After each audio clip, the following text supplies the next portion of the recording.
Bonsoir tout le monde. Aujourd'hui, je vais un peu faire un sursaut d'orgueil dans l'actualité politique camerounaise avec des élans migratoires qui ne disent pas son nom. J'ai entendu, je ne sais pas si c'est un journaliste ou c'est un militant politique, dans une émission d'Afrique, comme on va faire comme 7 minutes pour convaincre.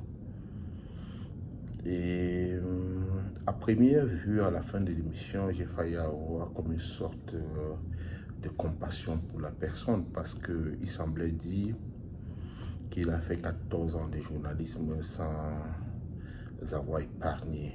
Il a fait 14 ans de journalisme en sacrifiant sa vie au détriment de celle de sa famille. C'est choquant, c'est alarmant, mais c'est une chose qui nous interpelle tous. Mais seulement juste après ça, quand le journaliste lui rappelle que les enseignants appellent un mouvement de grève, sans indiquer ce pourquoi les enseignants appellent un mouvement de grève, notamment parce qu'ils revendiquent l'entièreté de leur salaire. Pour quelqu'un qui opère dans un secteur d'enseignement privé, où il sait que non seulement les enseignants sont mal payés, ils sont sous-payés et ils ne sont pas payés, qui viennent comme futurs communicateurs du RDPC nous dire que les enseignants devraient cesser de s'agiter, que 56 000 enseignants du primaire, c'est beaucoup. Je ne sais pas si 56 000 enseignants, si lui, il a eu le temps, comme journaliste ou comme acteur politique, entre guillemets, de lire les livres mis à la disposition du personnel politique en termes de déficit d'enseignants au Cameroun. Dans le primaire, nous avons un déficit au moins de 150 000 enseignants. Dans le secondaire, c'est à peu près la même chose. Mais ce n'est pas ça qui m'intéresse. Ce qui m'intéresse, c'est un peu revenir sur un fait qui est une évidence. L'année 2018 a été pour le Cameroun une année catastrophique. Cette année a vu naître des illuminés qu'on a appelés hommes politiques. Et aujourd'hui, il suffit, pour exister, il suffit de dire que tu as démissionné d'un parti pour un autre.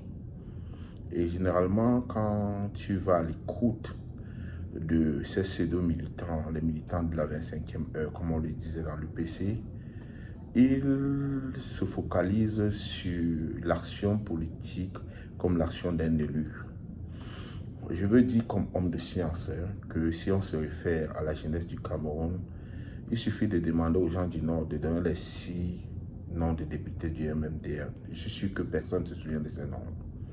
Vous venez dans le littoral à Douala, vous demandez aux gens de donner les 18 noms des UP6 qui étaient députés. Personne ne se souvient d'eux. Je suis sûr même qu'il y a des gens à Dedo qui ne savent même pas qu'ils avaient un député UP6. Parce qu'à la réalité, ce n'est pas ça qui fait l'action politique. Et je profite de l'occasion pour dire que les partis politiques, pour exister, vous n'avez pas besoin de recruter des gens qui n'ont pas de base ni de fondement idéologique.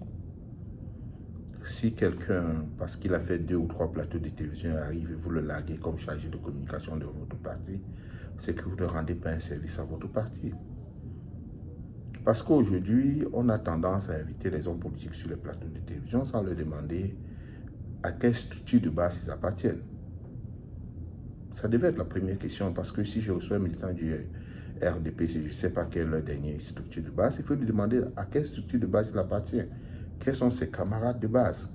Et c'est à partir de ce moment-là qu'on l'écoute. Vous voyez des gens qui viennent dire aux hommes politiques ce qu'ils doivent faire, alors qu'eux-mêmes, pendant 5 ans, en errance dans une nébuleuse qu'ils appellent l'opposition, n'ont rien fait. On découvre que quand il pleut à Douala, les responsables sont ceux de l'opposition.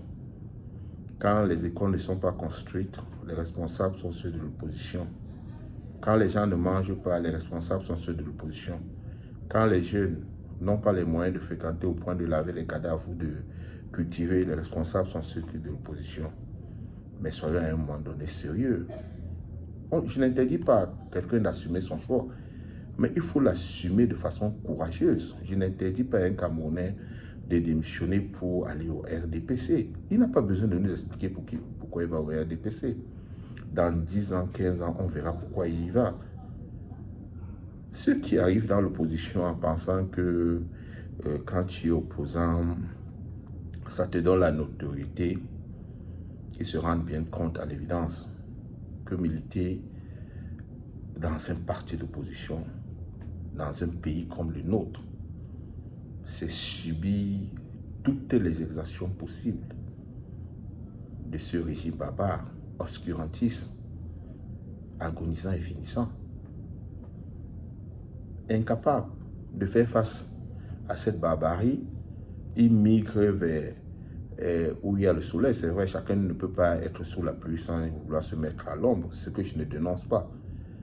Mais ce que je dénonce, c'est notre attitude, qui est une attitude de quadis. Nous n'avons pas, plus ou moins,